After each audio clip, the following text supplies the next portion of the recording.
Welcome back to another video. In today we are going to talk about the second stimulus check update, the stimulus package update, and everything in between. Now specifically today I want to address the $2,000 per month stimulus check that many people have been talking about. I want to clarify what that is and give you some truth behind it. Also want to give you a way to get some free money today, so you don't want to miss that. I'll address that after the second stimulus check update. Also want to talk about the stimulus package, what Donald Trump and the White House have stated over the weekend. I want to dive into hazard pay because I know a lot of you essential workers. First off, thank you for being out there and working, being on the front lines, but I want to address hazard pay and how you could potentially receive it. And lastly, I want to give you some financial help. So stick around for the end of this video where I give you that financial help. So if you're ready, let's begin. Now, before I dive into the second stimulus check update and the rest of the stimulus package update, I first just want to ask one thing from you. If you can you do me a favor and smash that thumbs up button? That just tells YouTube this is a good video and they should share it with others here on YouTube as well. Now, let's address the $2,000 per month plan that many people have been talking about. This plan is essentially just that. It was just a plan. Now, a Democrat out of California, Kamala Harris, is the one that was pushing this along with Bernie Sanders and one other person. I can't remember their name. But they made this one final push, and I believe it was Thursday or Friday, for a $2,000 per month stimulus check to the American people. Now, this is a good plan. I like it. It would help out a lot of people, but here's the problem.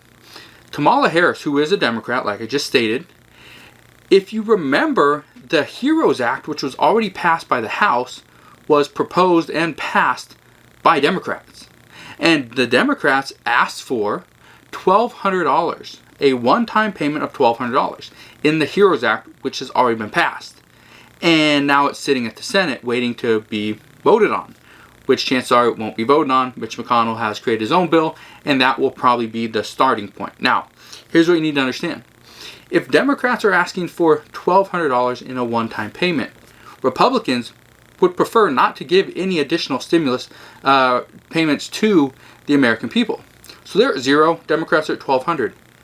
The likelihood of the Republicans coming up over the top, going above and beyond what the Democrats have already asked for and which was already passed through the House, it's highly unlikely. Now, am I going to say it's not going to happen? I'm not going to say that because everything's possible.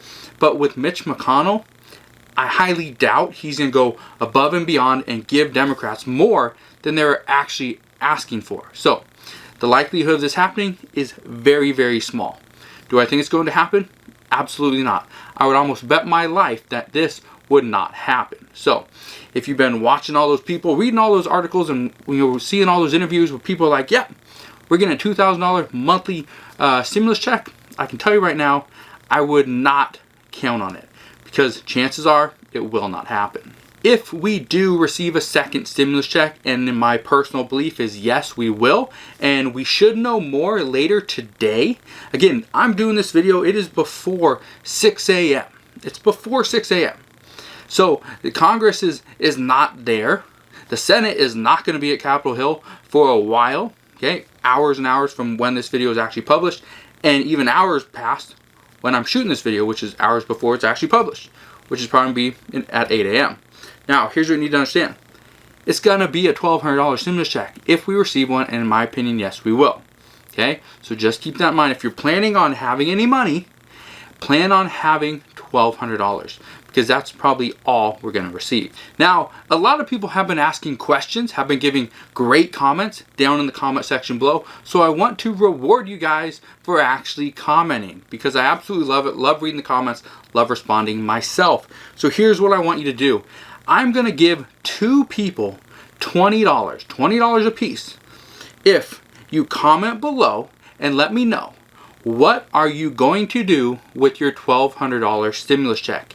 If we receive it, what are you going to do? Let me know down in the comment section below. I will randomly choose two different comments and I will send those two people a $20 PayPal or $20 cash through PayPal. So if you go and comment down in the comment section below, just look out for a message from me. Hopefully you win. If you do, I'm going to send you $20, and I'm going to send $20 to 2 different people. So if you want to win some free money, just go ahead and do that. Now, Forbes yesterday afternoon or yesterday evening was reporting that the White House says discussions, and specifically when I'm talking about the White House, I'm talking about White House Chief of Staff, says discussions for the next stimulus bill will start in earnest this week. Now, we somewhat already expected this, but it's good to hear the White House come out and reiterate what we already knew, and I just like hearing this. Kind of get that reassurance that yes, we are going to begin discussions this week. Because in all honesty, just because the Senate is back in session doesn't mean they have to begin negotiations. They could work on other things, but the Senate has already came out and said, specifically Mitch McConnell has stated that the priority is going to be the next stimulus package. So again, more good news. Something else that happened actually yesterday, so on Sunday, Donald Trump did an interview with Fox News Sunday. And he said, and I quote, "I would consider not signing it if we don't have a payroll tax cut." Now, when he says it, he's specifically referring to the next stimulus bill. Now, this quote is good news for Social Security. This is also good news for anybody looking at this next stimulus package as a way to get them out from underneath the rock. If maybe they need additional unemployment, they're looking for that unemployment extension, or they need a second stimulus check, or maybe more funding for PPP. There's so many good things that could happen through this next stimulus package. But the main people that should like what Donald Trump just said are people on Social Security. And this is why. Because just last week, Donald Trump was firm that if there was no payroll tax cut in the next stimulus package, he would not sign that bill. Now, if you don't understand what I'm talking about and why people on Social Security should really be looking at this, it's simply because the payroll tax cut would take away 6.2% of the payroll for people, and all that money goes to Social Security to help fund Social Security. So, if this payroll tax cut does go through, they're essentially taking all the funding that used to go to Social Security, and they're now giving it to the American people. So people on Social Security, just understand, this would not only hurt Social Security in the long run, it could hurt Social Security very soon. So just keep that in mind. This is good news that Donald Trump is not opposed to passing this next stimulus package if there is no payroll tax cut. So I like the wording that he used, and maybe I'm reading into it a little bit too much, but he is usually fairly good at choosing the words that he says wisely based on his own feelings. So in my opinion, I think he kind of backed off his firm stance of no payroll tax cut. I'm not signing the bill. So again, more good news. And I do have some good news as well for people that are essential workers. Have some good news regarding hazard pay.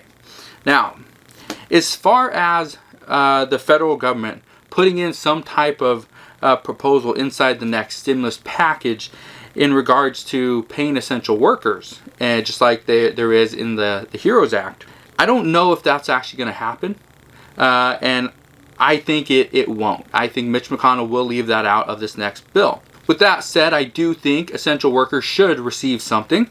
I think they should receive a substantial payment for everything that they have done. But again, with that said, I think Mitch McConnell will leave them out of this next stimulus package. I hope he doesn't, but I do think it's going to happen. Now, here's what you need to understand. Many states, counties, and cities are taking it upon themselves to reward essential workers with some form of hazard pay. Some cities, some states are giving a little bit more.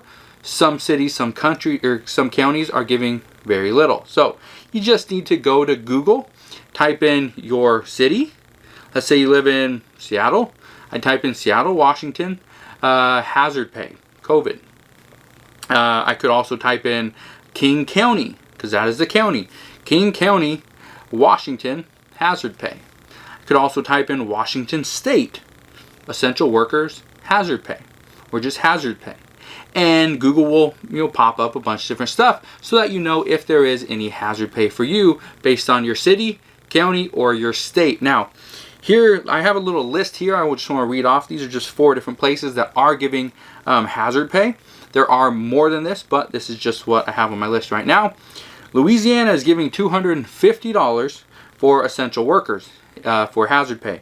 This fund is about to run out, so if you are an essential worker and you live in Louisiana, I'd highly recommend you go and see if you qualify and go and apply. Do that before the money runs out.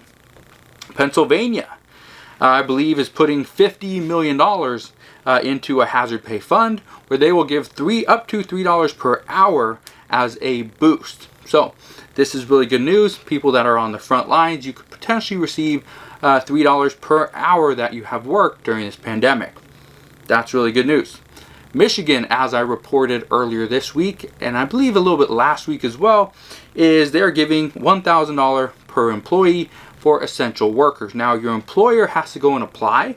They will have to pay you, and then they prove that they paid you, and then the state will reimburse them for the payment that they made to you for what you have done. Also, Austin, Texas is giving some city employees hazard pay. This does not include paramedics, firefighters, police officers, EMTs, anyone like that. This is specifically for city employees that have worked during this pandemic. Now again, if you're not sure if there's some type of hazard pay for you or if you are classified as an essential worker, then you need to check with your city, your county, and your state. Just go to google.com and you can check it out there. Now here's one thing I want to clarify that I think a lot of people have been getting a little bit mixed up with, is an essential worker based on what your employer tells you versus an essential worker based on what the city, the state, or the county is classifying are different. Okay? And I want to clarify this because here in Washington State, there were many construction workers that their company, their employer, told them, we are essential. We are essential, so we can be out there working. Now, just trying to be deemed essential is different. Okay? But when you are actually essential to the life and health of the community, of the public, that's completely different. Now, I don't want to say that some people's jobs are more important than others, because honestly, every single job out there is important. And I say this because if people weren't working at a bagger at a grocery store, a bagger is just as important as the manager. Honestly is. If there's no bagger there, who's going to bag the groceries? The cashier? Well, if the cashier bags the groceries, now it leaves this whole line of people. What does the manager do? Now the manager has to come out and bag the groceries? That's what I'm telling you. The bagger is just as important as the cashier, as the manager, as the owner of the store. They all are very important. So don't get me wrong. I'm not saying that somebody that is a healthcare worker is more important than somebody that's a construction worker. They both have their responsibilities. They both have their importances to the community. So I'm not saying that but based off of what the states and the federal government have stated, essential workers that are deemed essential based on their employer versus actually essential to the health and the livelihood of the community, those are different. So just keep that in mind. Again, if you have questions on that, just go to google.com and you can probably find any answer you want right there. Now, let me give you some financial help on getting through this pandemic. A lot of people recently have asked me on Facebook, mainly because I keep giving out my Facebook page where you can go and send me messages and I'll answer them for free. Just in the past 4 days, I've helped out more than 2,200 people. I've answered your questions. I've done research for you guys. I've given you phone numbers to go and call, websites to go and look for more information, all that stuff. But I want to give you 4 pieces of financial help to get you through this pandemic. This is more for general financial help, helpful tips. First tip is to limit your monthly recurring costs. Now, I used to tell people this when it comes to their online memberships like Netflix and Hulu and Amazon, and maybe they pay for a WordPress website or website hosting. Maybe they have a gym membership that they never go to. you need to limit these costs. For example, get rid of Netflix or have a lower package. Get rid of Amazon if you don't use it. Your cell phone bill, maybe you have a package that is just absurd. You don't use it as much as you need to. You can downgrade. Maybe your internet, you have the fastest internet possible. Maybe you don't need it at this time. Consider downgrading. Because if you lower your costs on every single monthly recurring payment that you make, you are going to have more money in your pocket. And again, we don't know how long this pandemic is going to last. So my advice to you is to limit your monthly recurring costs as much as possible. The cool thing with Netflix, Amazon, Hulu, is that you can cancel them at any time. And let's say you cancel, then you decide in 2 weeks, I wish I had Netflix again. You can always go back and get it. But if for right now you don't really need it, you're not watching Netflix, you're out doing something else completely different, then why bother paying for it if you know you're not going to use it? Financial tip number 2 is if you have the ability to, consider consolidating your credit cards. And I say this because usually by consolidating your credit cards, you reduce your overall monthly payment. And for many people, their credit, their debt, is what's holding them back from being able to save or from being able to invest in anything in the future. So because I highly recommend you, if you can, consolidate your credit cards. Now, if you're not sure what to do or what's right for your current situation, consider going and talk to a financial advisor, maybe even a CPA, and they can probably give you some guidance on what to do next. Also, one of the things I like about consolidating credit cards or consolidating some of your payments is that less payments usually equals less stress. So if you're always stressed out that you got 15 different payments going out throughout the month, by consolidating those payments and only having one or possibly two, it frees up your your state of mind. And so now you are less stressed throughout the day, which is always good news. Now, financial tip number 3 is to prep meals. This is something that I pretty much went away from for the past 3.5 months, and I just started doing yesterday. So yesterday on Sunday, I started prepping meals again. And I do this because it costs less than eating out. I love to go and have a good meal, but at the same time, it's very costly. For my family to go out and have a decent meal, it's going to cost us right about $100 to $150 every single time. So because of that, we don't like to go out as much as kind of we used to. But if you can prep meals, so maybe put some chicken, some rice, a vegetable, put that together, put it in a little Tupperware container, stick it in the fridge, you're good to go for the next couple of days. That's always good. Also, being prepared, again, means less daily stress. You don't got to worry about what you're going to make. You don't got to worry about the time it's going to take to make that meal. You just pull it out of the fridge, pop it in the microwave, you're good to go. Maybe it doesn't taste as fresh and as good as it did the day it came out of the oven or came off the stove, but it's still a good, healthy option. Financial tip number 4 is something that I did years ago.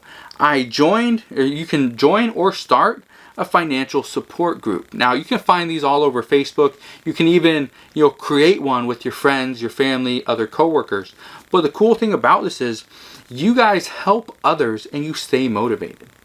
By joining some type of financial support group, and again, you can do these through a Zoom call, Google Meet, maybe FaceTime. You can do it right over the phone. It's really up to you what you decide to do.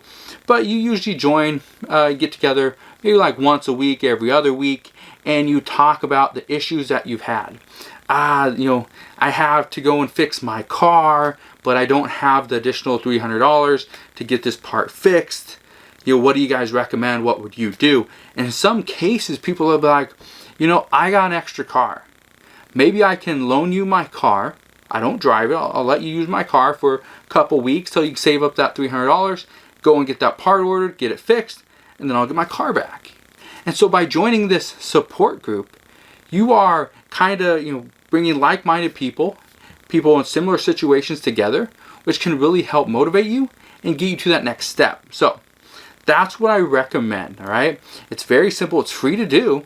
And the nice thing is everybody is there with one common goal, to save money, to make more money, to become more financially stable. That's the goal. Now I know you may have more questions. I've been trying over the past few days, I've been trying to answer a bunch of your guys' questions, not only through Facebook, which if you want to ask me more questions, go to facebook.com/homemade entrepreneur and you can ask me any questions there and I'll get back to you as soon as possible. Now I do want to say I have a long line of people that I haven't responded to yet because I've received thousands and thousands of messages simply by putting out my Facebook account here on YouTube. So if you have questions, you can always ask me your questions there. But again, thanks for watching the second stimulus check update and stimulus package update for July 20th. This is the day the Senate is back in session. Hopefully we receive some good news. Chances are I'm not going to do multiple updates every single day as new reports come out. So just be aware that I might do something big if there's a big announcement like, yes, second stimulus check was passed, right? Or unemployment has been extended. Then I might do another stimulus check update, but chances are just come back tomorrow. Make sure you smash that thumbs up button for this video. Subscribe if you haven't done so already. Come back tomorrow and I'll see you guys on the next one.